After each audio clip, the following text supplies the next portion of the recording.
Hace algún tiempo, puede tomar asiento, por favor. Hace algún tiempo,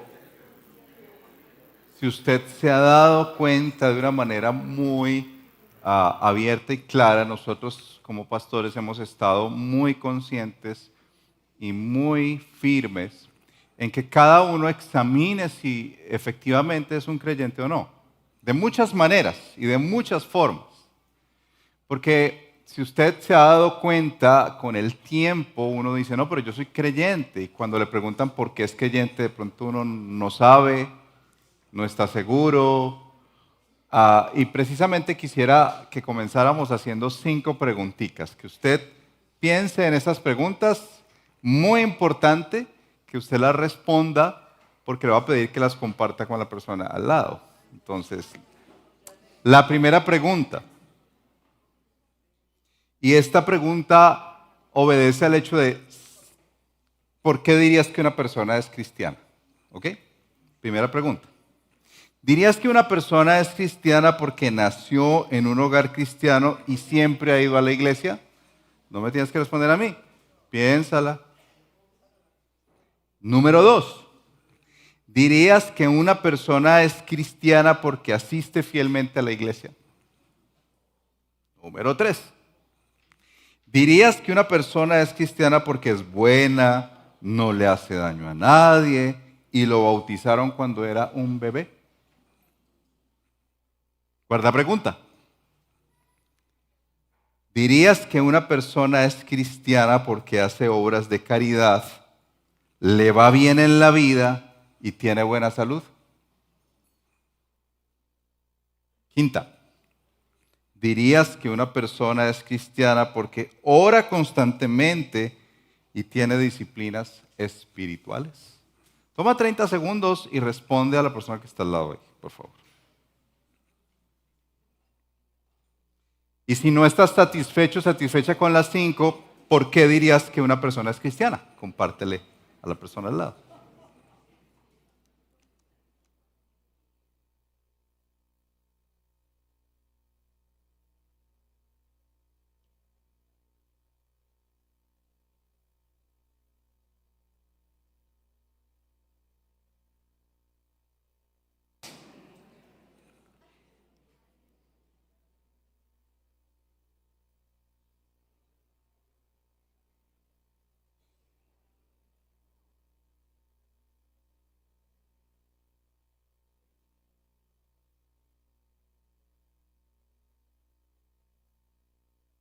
No lo convenza, no lo convenza. La sé, la sé.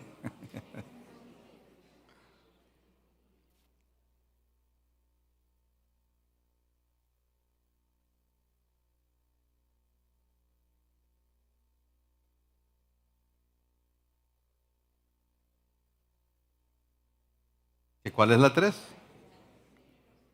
Dirás que una persona es cristiana porque es buena, no le hace daño a nadie y lo bautizaron cuando era bebé.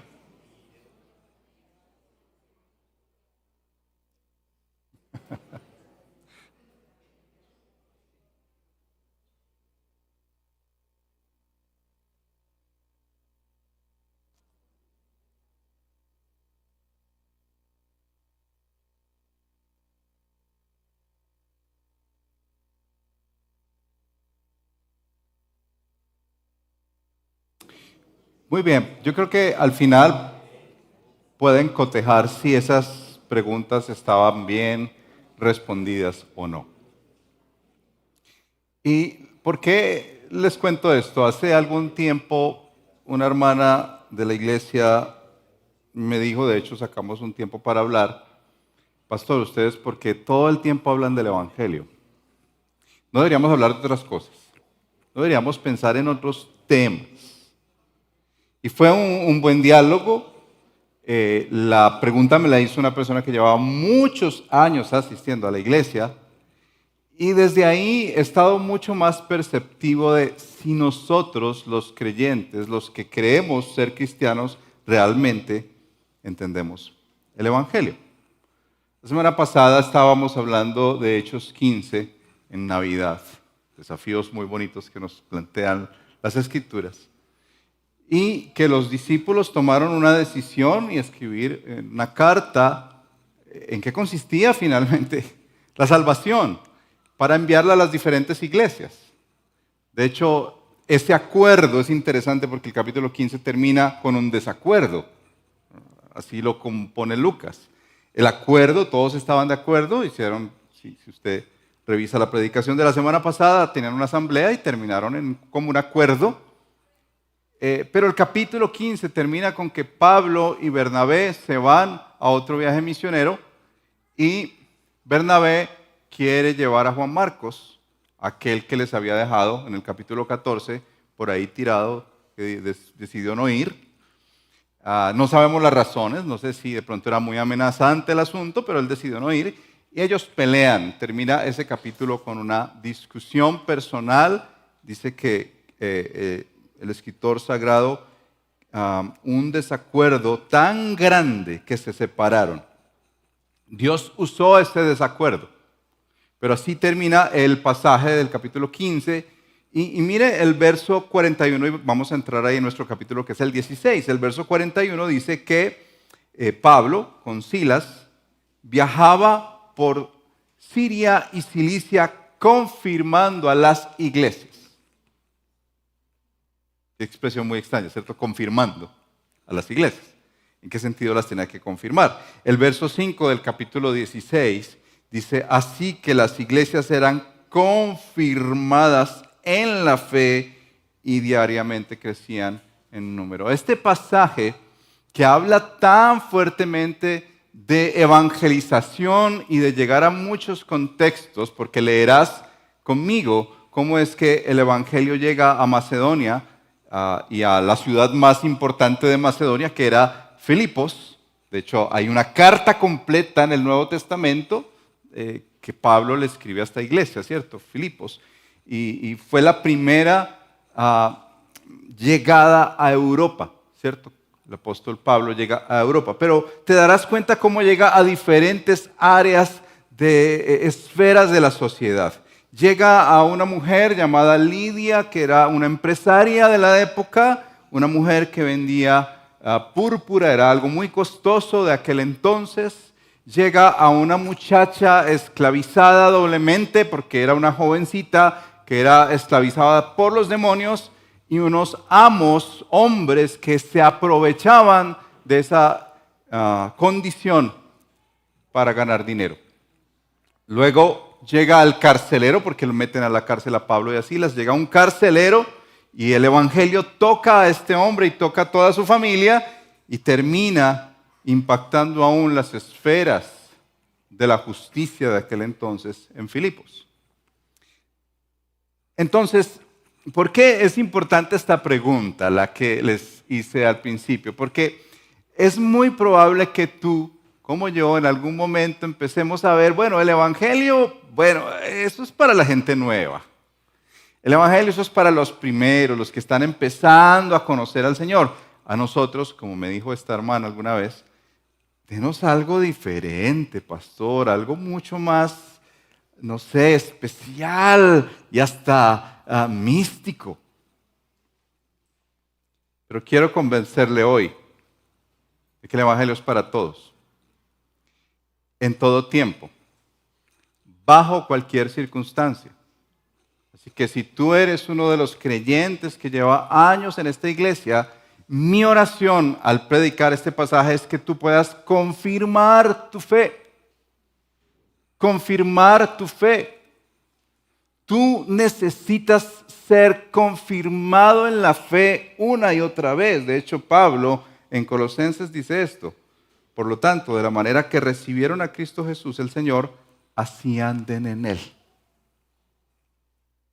Firmemente arraigados y edificados en Él y confirmados en su fe. Y si tú no eres creyente, si tú has venido por la razón que sea, la familia te trajo, alguna de las preguntas anteriores, tú dices, bueno, yo soy creyente porque pues, nací en un hogar cristiano. De hecho, si se han dado cuenta en las predicaciones, hemos hablado a los hijos de creyentes, que no por ser un hijo de creyente yo teniendo hijas igual, ellos son creyentes. No creas eso. De entrada te diré que estas 5 preguntas no son el Evangelio. No son lo que una persona diría yo soy creyente, ¿cierto? Una persona no puede decir que es creyente porque nació en un hogar cristiano, o porque asiste fielmente a una iglesia, o porque es bueno, no le hace daño a nadie y lo bautizaron cuando bebé, o porque es una persona que da obras de caridad, le va bien y no se ha enfermado, o porque es una persona que ora constantemente y tiene disciplinas espirituales. Vamos a orar y pedirle al Señor su gracia y su favor, que Él obre en nosotros en este día que celebramos la Navidad, la venida de Dios con nosotros, como cantamos hoy. Padre, ponemos delante de ti nuestras vidas. Señor, tú sabes que necesitamos con urgencia tu intervención. Que no queremos, Señor, y lo decimos como pastores, que las personas que se congregan vengan nomás por una religiosidad barata, vacía. Queremos rogarte, Señor, que hoy tu evangelio brille en medio nuestro. Así como aquel primer día, Señor, hoy seamos llamados al arrepentimiento y llamados a la confianza en ti, Jesús. Te lo pedimos en tu nombre, Señor. No hay otro nombre dado a los hombres en quien podamos ser salvos. Y si aún hoy cualquiera de los que estamos aquí partiéramos a tu presencia, Señor, que hoy haya la alegría de la salvación eterna. En el nombre de Cristo Jesús. Amén. El pasaje, rápidamente les menciono, se divide en varios momentos que se desarrollan prácticamente en una sola zona, en Filipos. Cuando Pablo sale y se separa de Bernabé, se va con Silas y en el camino, dice el capítulo 1 del verso 1 del capítulo 16, llegaron a Derbe y a Listra y allí se encontraron con Timoteo. Ahí aparece por primera vez este hombre al que le escribe 2 cartas Pablo, Timoteo, y ve que era un hombre creyente, hijo de mamá judía, hijo de padre griego, y lo invita a la misión. Aquí se cuenta rápidamente, les menciono, que parece ser que Pablo lo circuncidó. Ahora, no lo circuncida por lo que pasó en el capítulo 15. Ya queda muy claro, de hecho él tenía cartas de que la circuncisión no operaba para la salvación. Pero ¿por qué lo hacía? Por amor a los judíos.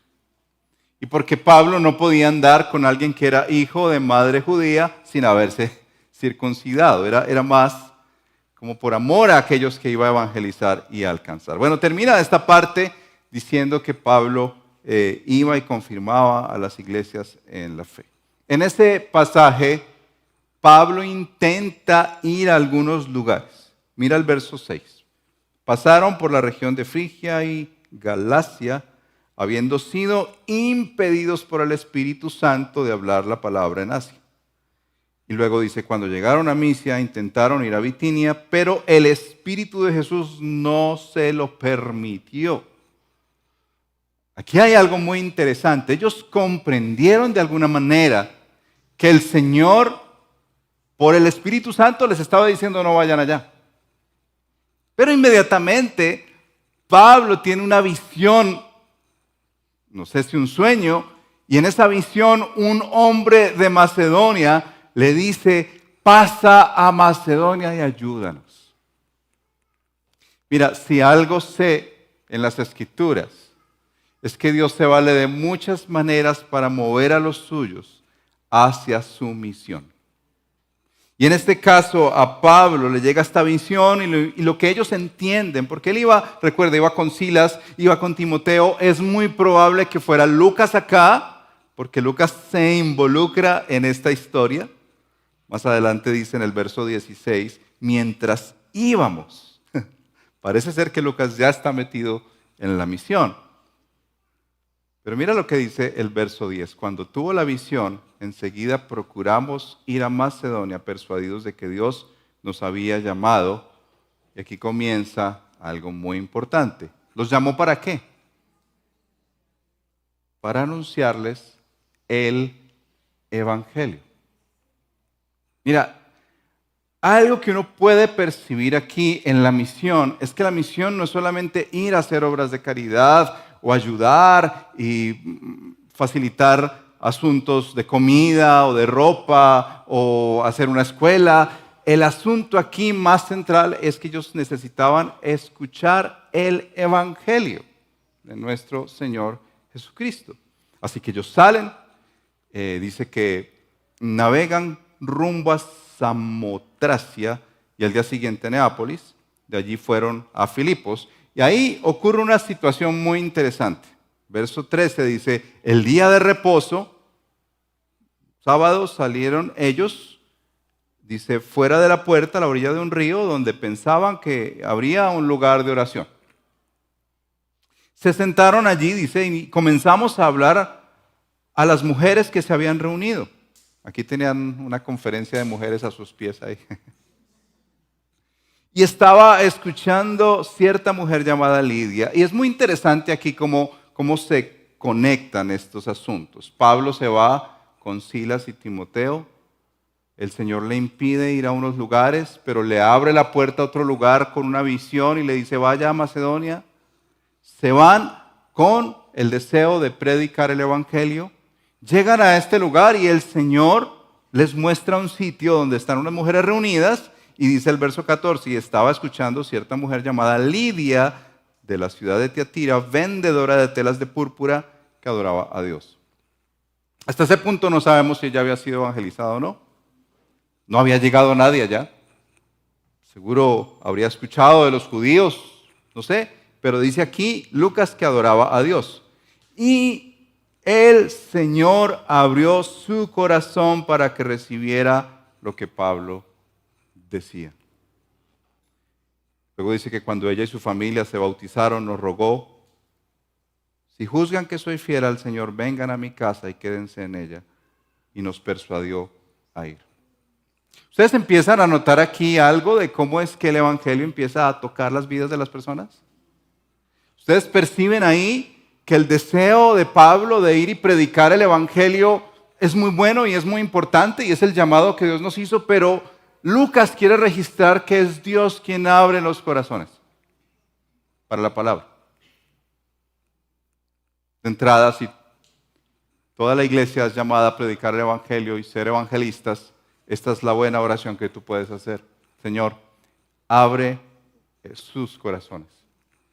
Abre sus corazones. No pienses que sencillamente con traerlo a la iglesia para que el pastor Federico les hable, ya estás evangelizando. No. O no pienses que llevarlo a algún lugar donde esté un concierto de algún cantante que te gusta, cristiano, va a pasar. Tiene que haber predicación del Evangelio. Y tiene que haber una oración, o muchas oraciones, diciendo, Señor, abre sus corazones. Y que en la providencia de Dios, Él abra el corazón de estas personas. Dice que cuando llegó esa palabra, allí esta mujer y su familia, ellos se bautizaron. No sabemos cuánto tiempo pasó, se bautizaron. Pero ¿saben qué? Un dato interesante de la conversión de esta mujer Lidia es que ella se convierte en la hospedadora de pastores. ¿Sí le diste ahí? Les rogó, vengan a mi casa y quédense en ella. Ella quería tenerlos ahí, escuchar más, saber qué estaba pasando con este asunto que ella había acabado de experimentar. Pero esta es la mujer, una mujer empresaria, para que se den cuenta que el Evangelio llega a todos. El Evangelio llega a todos y de una manera muy casual el Señor orquestó este encuentro divino. Luego, verso 16, pasemos rápidamente por estas historias. Mientras íbamos al lugar de oración, dice, nos salió al encuentro una muchacha. Leamos lo que dice ahí. Esclava que tenía espíritu de adivinación, la cual daba grandes ganancias a sus amos adivinando. Esta mujer era explotada doblemente por esos demonios que la tenían poseída y por estos hombres que se aprovechaban. De tal manera, miren lo que dice esta siguiendo a Pablo y a nosotros, gritaba: estos hombres son siervos del Dios Altísimo, quienes les proclaman el camino de salvación. Dice que esto sucedió por tantos días que desagradó a Pablo, le colmó la paciencia. Y entonces él le dice al Espíritu: te ordeno en el nombre de Jesús que salgas de ella. El Espíritu salió en aquel mismo momento. Esta mujer es liberada. La primera mujer que menciona, Lidia, salvada. Esta mujer es liberada de una atadura muy fuerte. Varias ataduras. Pero mira el verso 19. Cuando sus amos vieron que se les había ido la esperanza de ganancia para ellos, prendieron a Pablo y a Silas. Aquí hay algo que tú vas a darte cuenta en los próximos capítulos. Es que si bien es cierto, estos demonios pareciera que tenían poseída a esta mujer y ya no más, ellos tenían todo un sistema orquestado ahí. Las ganancias que le estaban dando a este grupo de hombres, cuando se les desmantela esto, fíjense cómo actúan ellos. Deciden agarrar a Pablo y a Silas y meterlos y arrastrarlos a la cárcel. Dice que los azotaron mucho.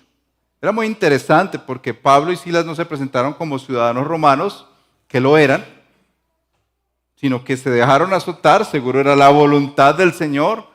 Como vemos en este pasaje, el Señor les impedía, tenían tal relación con el Señor que entendían que estaba pasando, los meten a la cárcel y en el calabozo seguramente el Señor tenía preparado todo esto para que se convirtiera el carcelero.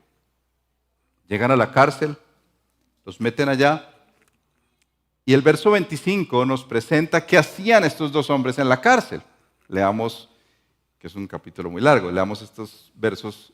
¿Qué hacían Pablo y Silas en la cárcel? Como a medianoche Pablo y Silas, ¿qué decidieron hacer?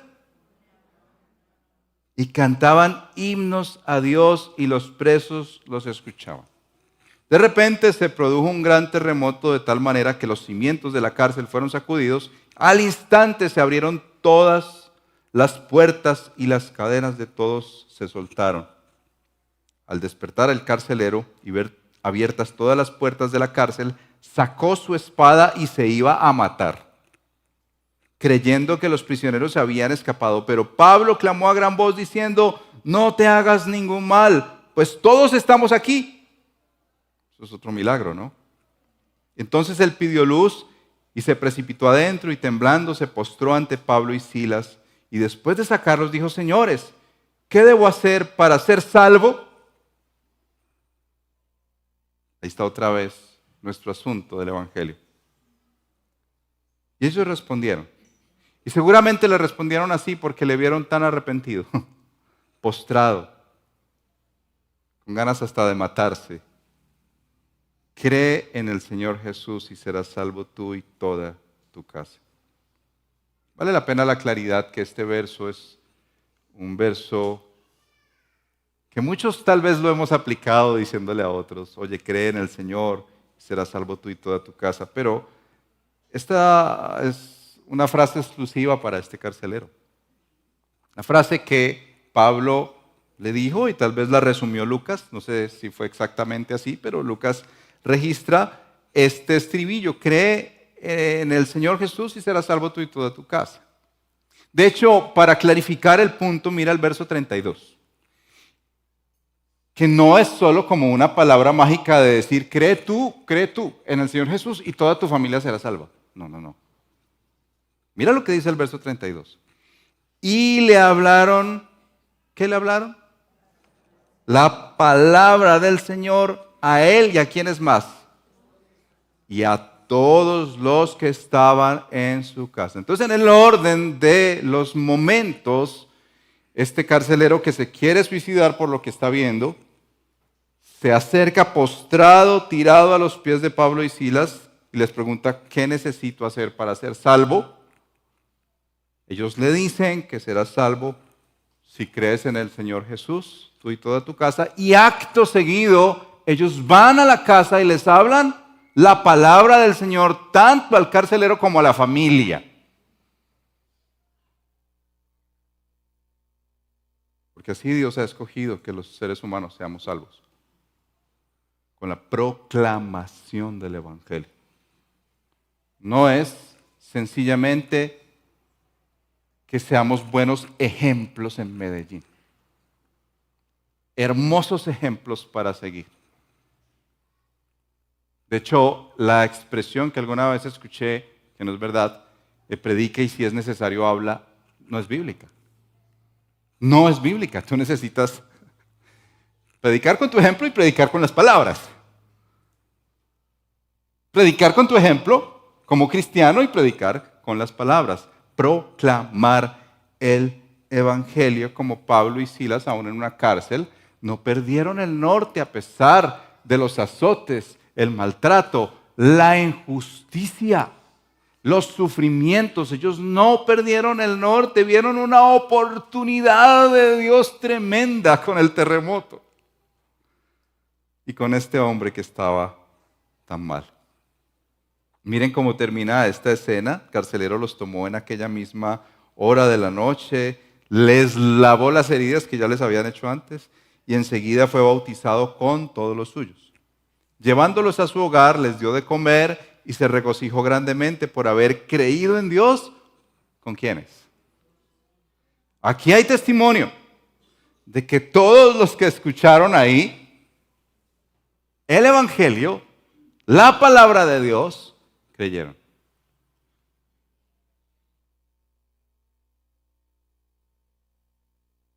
Yo recuerdo hace algún tiempo una persona que estaba muy mal y afligida, no creyente. Estaba muy mal. Y la persona estaba llorando, muy triste. Y yo recuerdo hace tantos años esa escena porque yo sencillamente me quedé a escucharla y me debatía por dentro si yo tenía que decirle algo de Jesús. Y pensé, ¿será que sí le digo algo o más bien escucho empático? Para mi tristeza, terminé solamente escuchando empáticamente. Y paso los días recordando por qué no le dije algo a esta persona que estaba tan quebrada, estaba tan mal, estaba mal. Con el simple hecho de decirle, empezar a decirle que este mundo es así de quebrado y por eso estás viviendo esta crisis y empezar a llevarle de una manera amorosa y misericordiosa el Evangelio. La salvación es del Señor, pero yo reconozco que esa oportunidad más me pesaba decir, escuchemos, de pronto se va a sentir mal. Pero les menciono esto porque cuando leo estos pasajes de la Escritura, yo creo en la centralidad del Evangelio. Y no solo como una fórmula para rezar, sino como para la fuente de vida que me sostiene y que sostiene a cada creyente y cada persona que el Señor está alcanzando. Todos necesitamos realmente escuchar el Evangelio y entregarnos al Señor. Y qué regocijo sería que nuestras familias, como la familia del carcelero, llegaran a los pies del Señor, ¿no les parece? Pero se necesita proclamar el Evangelio.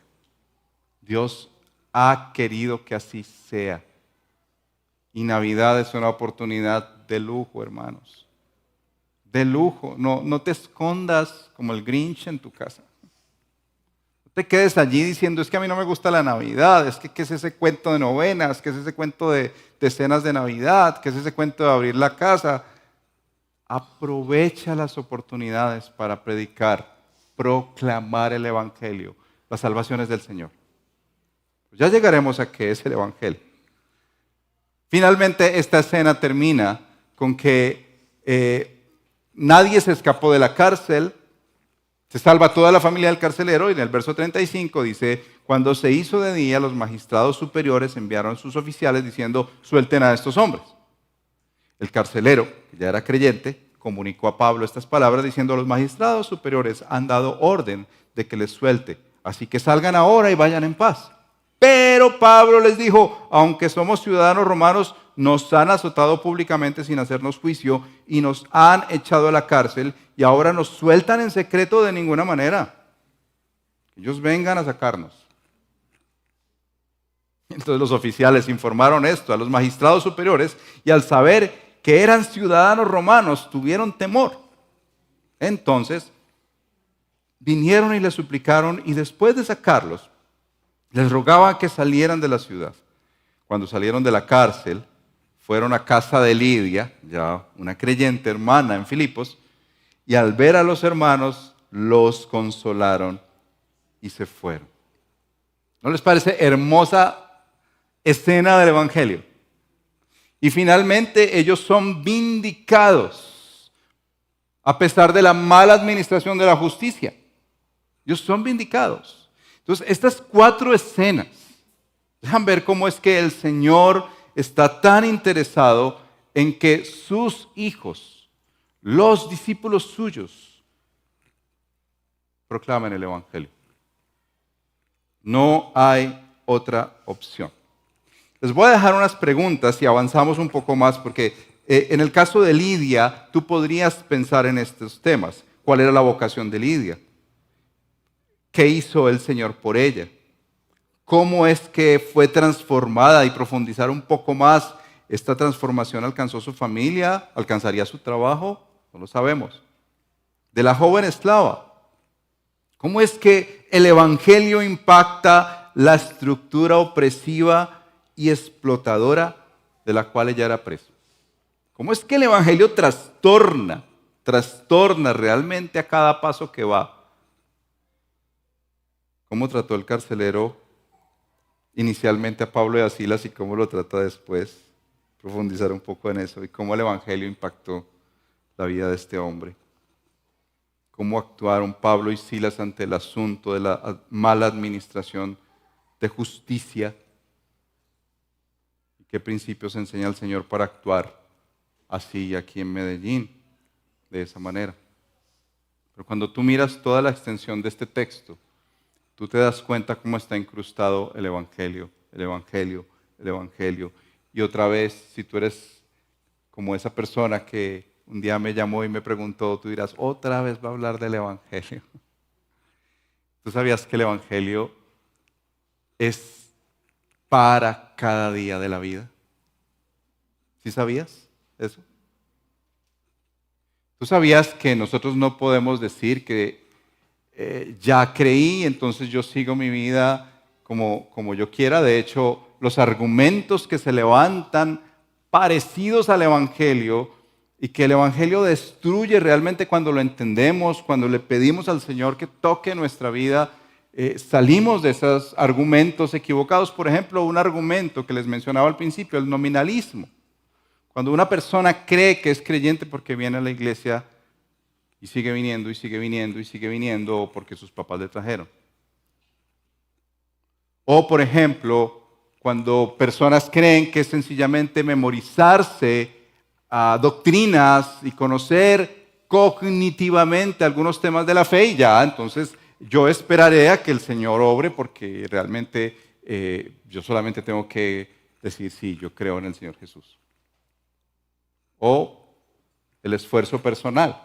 El legalismo que nos pone a nosotros a trabajar y a decir que si yo no hago, que si yo no hice devocional, que si yo no hice algunas cosas, entonces yo no soy un creyente. ¿Cómo nosotros entendemos el Evangelio? Y aquí sí quiero hacerte una pregunta para que le hagas a la persona al lado y que le digas en estos momentos, oye, ¿qué es el Evangelio para ti? Toma este minutico también, navideño, y pregúntale, ¿qué es el Evangelio para ti?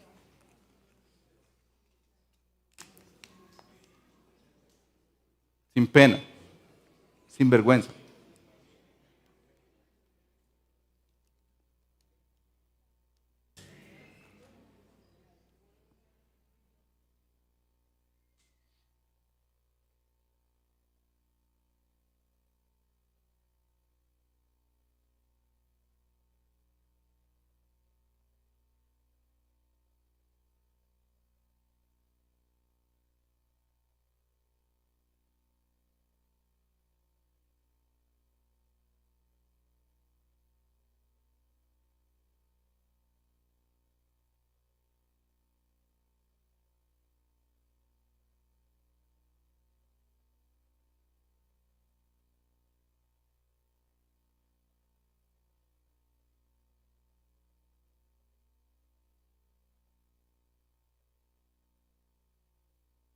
¿Listos?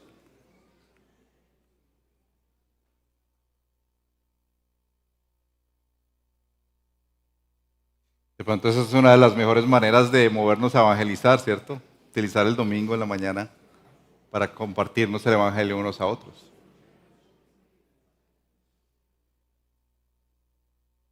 Pero me anima mucho que estén interesados en responder esas preguntas. ¿Qué es el evangelio?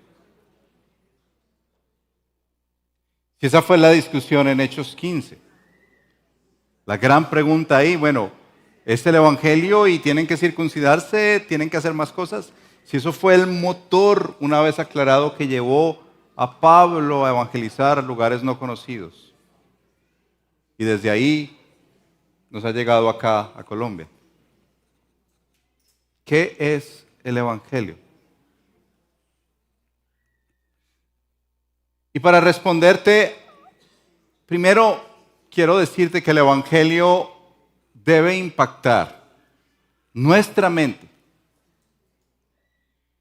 debe impactar nuestras acciones, pero debe impactar nuestro corazón.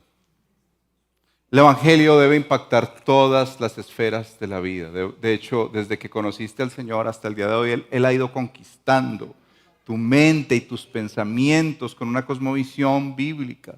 Él va conquistando tu corazón, tus afectos más profundos, y Él va conquistando también tu acción, la manera en que vives en este mundo.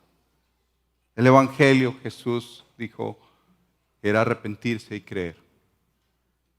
¿Y qué implica ese arrepentimiento? Ese arrepentimiento, más allá de cualquier otra cosa, de decir, sí, Señor, yo me arrepiento de mis pecados, es primero reconocer que he estado lejos de Dios. Que a mí no me interesa Dios. Que realmente no está en mi vida. Y hoy puedes inclusive empezar diciendo eso, Señor, tú eres lo último que yo tengo en mi lista de prioridades. Y un aspecto importante de arrepentirse en Navidad es creer que solamente Jesús fue ese bebé que estuvo en un pesebre y ya. De hecho, cristianos, nosotros necesitamos entender que no es solamente la venida de Jesús, la vida, pero también su muerte, y algo muy importante que la Escritura registra es que Él está sentado a la diestra del Padre dirigiendo todos los asuntos de este mundo, te parezca o no. Un aspecto creyente que tú debes decirle hoy, Señor, me arrepiento, es de mirar a Dios como el genio de la lámpara o como alguien que me puede proveer y bendecir y sanar y salvar. No, el arrepentimiento para creyentes es decir, Señor, tú eres realmente el Señor de mi vida. Y quiero decirte algo, tú dirías hoy, en verdad, que tus relaciones reflejan que el Señor es el Señor de tu vida. ¿Tú podrías decir que tus finanzas al terminar el 2023 reflejan que el Señor es el Señor de tu vida? Cristiano. Estoy hablándote a ti, creyente. Porque hoy es un buen día para decir, Señor, yo quiero experimentar lo que esta mujer experimentó otra vez. El gozo de tu salvación. Lo que este carcelero comprendió un día quebrado, viendo que su negocio de cuidar presos falló. Y quebrado llega a los pies de Cristo. Arrepentirse de ver a Dios de una manera no bíblica. De ver a Dios de una manera no bíblica. Las Escrituras nos muestran quién es Dios en su carácter. Dios es santo, Dios es precioso, poderoso. Pero también nos llama a creer en Él. Y quiere que disfrutemos y le deseemos más que las cosas más profundas de nuestra vida que amamos y deseamos. Mire, si algo yo he visto en Navidad, y les quiero ser como muy honesto, y claro que aceptamos invitaciones y recibimos invitaciones, pero llega un momento en que uno ama más su comodidad, ¿no les parece? No me haga una invitación más, por favor. Yo no quiero nada, quiero estar solito allá con unos libros y que nadie más me moleste. Y quizás eso que tanto amo, es lo que necesito decirle al Señor, Señor, provoca eso, pero hacia ti. Señor, ese deseo tan profundo de comodidad que tengo, Señor, dirígelo hacia ti. Dirígelo hacia ti, que yo te ame a ti con todos mis afectos, que ese anhelo de estar tranquilo y cómodo lo tenga más dirigido hacia ti, Señor. Porque si no, vamos a seguir peleando en nuestro corazón todo el tiempo con lo que hemos dicho muchas veces es la idolatría. Porque eso que tú amas tan profundamente que no es Dios y que le entregas todo tu corazón y todo tu ser y todo tu tiempo y todas tus finanzas y todo lo que eres, eso es lo que tú estás amando más en esta vida. Y la manera en que el Evangelio nos muestra que Dios viene a rescatarnos es cuando Él dirige eso y empezamos a ver a Cristo mucho más hermoso aún que el sexo. Mucho más hermoso que cualquier cosa que tú dijeras es lo que me atrae en esta vida. ¿Cuándo fue la última vez que literal tú derramaste lágrimas de amor por Jesús? Yo sé que hay mujeres que les queda más fácil, sí, ¿verdad?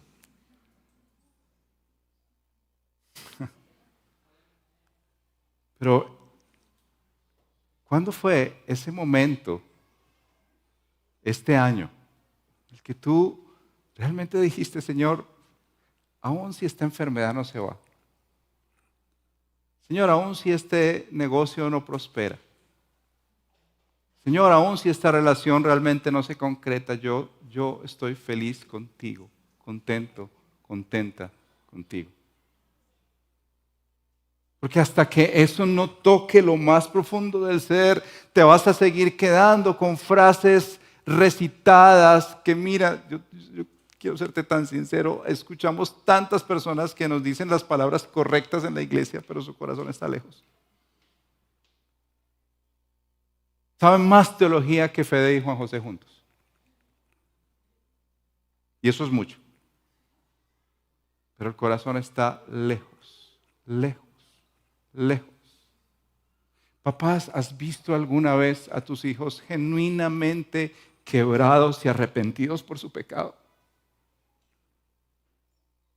Que les duele realmente haber dañado al Señor y decir, Señor, este pecado me ha quebrado tanto, estoy lejos de ti, por favor, haz una obra soberana y acércame a ti, cambia este corazón, idólatra, ¿has visto hacia tus hijos?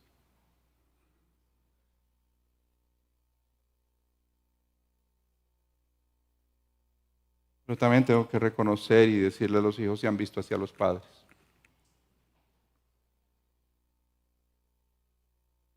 O si de pronto han vivido una hermosa farsa religiosa de años.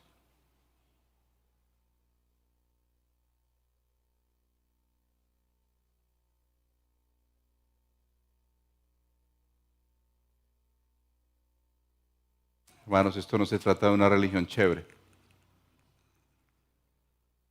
religión bonita, que se adorna muy bien. Esto se trata de un cambio en el corazón, de un cambio profundo en nuestros afectos. Estas personas de Hechos 16 experimentaron un encuentro con ese poder transformador del Evangelio. Algo operó de una manera soberana, que es nuestra oración por esta iglesia. Que el Señor opere de una manera soberana en cada familia, en cada persona, y que trastorne sus vidas, que las cambie, que ya dejen esa religiosidad, ese nominalismo que los está acabando. Que realmente ese evangelio venga a traer un fruto abundante ese que salva a las personas que hoy por primera vez, si han escuchado el mensaje del Evangelio, pueden llegar a ser salvos. Si hoy realmente tú has escuchado el mensaje del Evangelio, que Cristo vino, no se quedó bebé, vivió la vida que tú no podías vivir, fue a la muerte que tú no podías para darte vida, que resucitó al tercer día, no se quedó allí en una cruz, resucitó al tercer día y está sentado a la diestra del Padre gobernando todo. ¿Tú crees en ese Jesús? Si crees en ese Jesús y reconoces tu distancia, tu lejanía, tu idolatría, tus amores desordenados, ven a Él esta mañana. Ven a Él, entrega tu vida a Él. Que salgas corriendo y gritándole a otros como el carcelero para decir, ¿qué debo hacer para ser salvo? ¿Cómo puedo ser salvo? Y créeme que en esta iglesia oramos para que el Señor abra los corazones de la gente del poblado. Que oramos que el Señor abra los corazones de tu familia, los corazones de la gente de este barrio de Medellín y que podamos proclamar el Evangelio de salvación a todo este valle.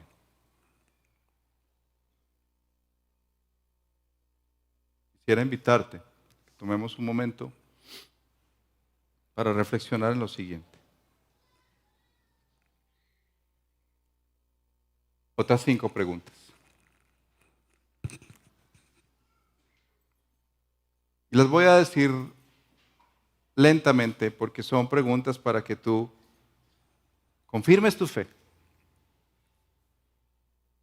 O por primera vez tú entregues tu vida a Cristo. Si es tu caso. Tú podrías hoy explicar en tus propias palabras lo que significa la gracia de Dios y cómo se ve en tu vida. Tú podrías en tus propias palabras decir lo que significa la gracia de Dios. Cómo ésta se manifiesta en tu vida.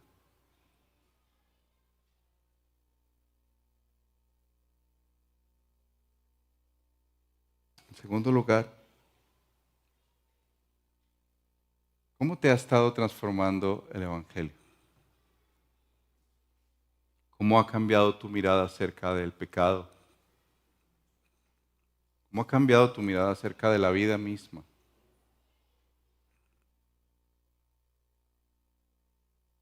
Tercera pregunta. ¿Crees tú que Jesucristo es el único medio para la salvación?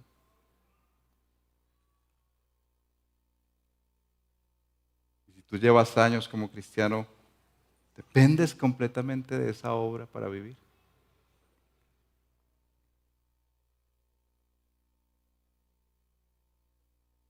Otra pregunta, ¿cómo practicas el amor de Jesús? Ese amor que te ha dado. ¿Tú amas al Señor? ¿Lo amas a Él? ¿Realmente podrías decir hoy que amas al Señor? Como parte de su palabra, amas a tu prójimo como a ti mismo también. Finalmente, como nos dejaron ver aquí Pablo, Silas y todo ese combo de misioneros, ¿cómo manejas los desafíos y dificultades que enfrentas a la luz del Evangelio? ¿Cómo manejas tus desafíos, tus luchas, tus crisis a la luz del Evangelio? Porque de esta manera yo quiero invitarte a acercarte a la mesa. Nosotros vamos a tomar la cena en esta mañana. Si viste bien, el pasaje habla de creyentes que se bautizaron luego de haber creído. Tomaron ese llamado, esa obediencia de fe. Lidia y su familia se bautizó El carcelero y su familia se bautizaron como una muestra pública de su fe.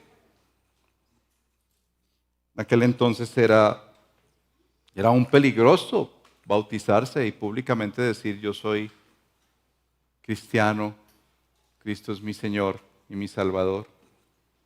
Era casi como ir a la cárcel o a la muerte, pero ellos lo hacían porque sabían que realmente Él era su Señor y su Salvador. Yo quiero pedirte que cierres tus ojos.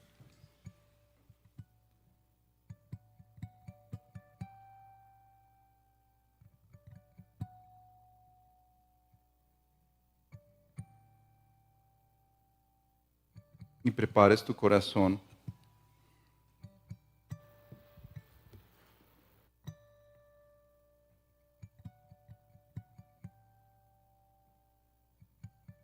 El Evangelio no es meramente un juego de preposiciones para ser creídas y defendidas, sino que es poder de Dios, poder sobrenatural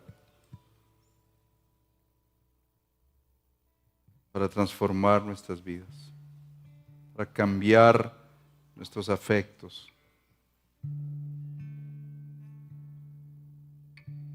Yo quiero pedirte en esta hora, Señor, para prepararnos para la cena,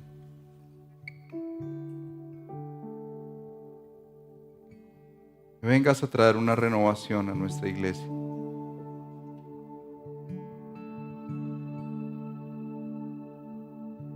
Una renovación que no se sustenta en programas o en luces o en adornos,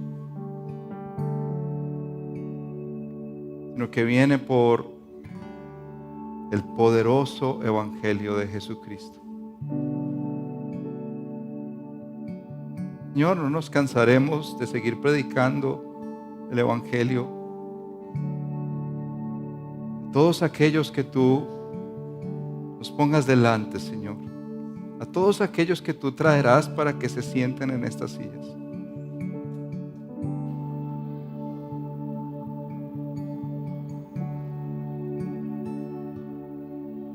Quiero pedirte, Señor, de una manera especial, esto que vimos en Hechos 16, ese llamado que tal vez alguna vez tú le hiciste a hombres y mujeres para que nos evangelizaran, aún mismos canadienses que vinieron a fundar iglesias acá, Señor. Hagas ese llamado en nosotros, Padre. Que abras los corazones de mujeres como Lidia aquí en Medellín, acá en el poblado, Señor. Seguro hay amigas, vecinas, familiares, y oramos por ellos, Señor. Oramos que tú quebrantes, Señor, toda esa estructura de maldad, de tráfico sexual que hay aquí, Señor, en el Lleras. Que levantes hombres como Pablo y como Silas, valientes para ir y quebrantar esas estructuras de maldad, Señor, de abuso. Señor, aún en lugares inusuales como una cárcel, tú tienes hombres y mujeres para salvar.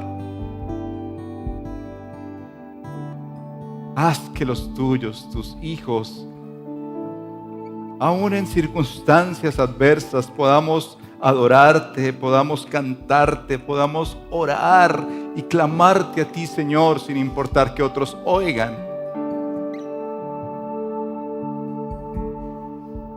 Danos sabiduría, Señor, para confrontar estas estructuras injustas en el gobierno.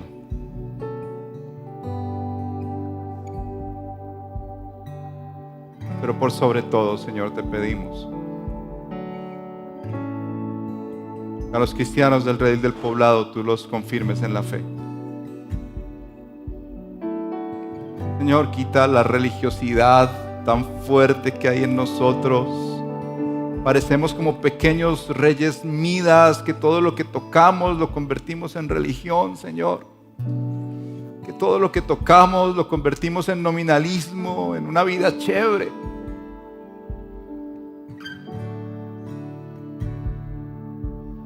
Pero por tu gracia, Señor, trae tu evangelio a las casas de mis hermanos y a la mía misma.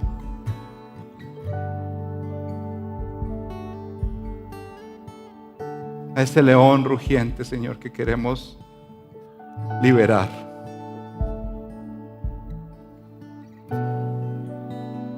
Te pedimos en tu nombre, Señor, que hagas esta obra en medio nuestro, Señor.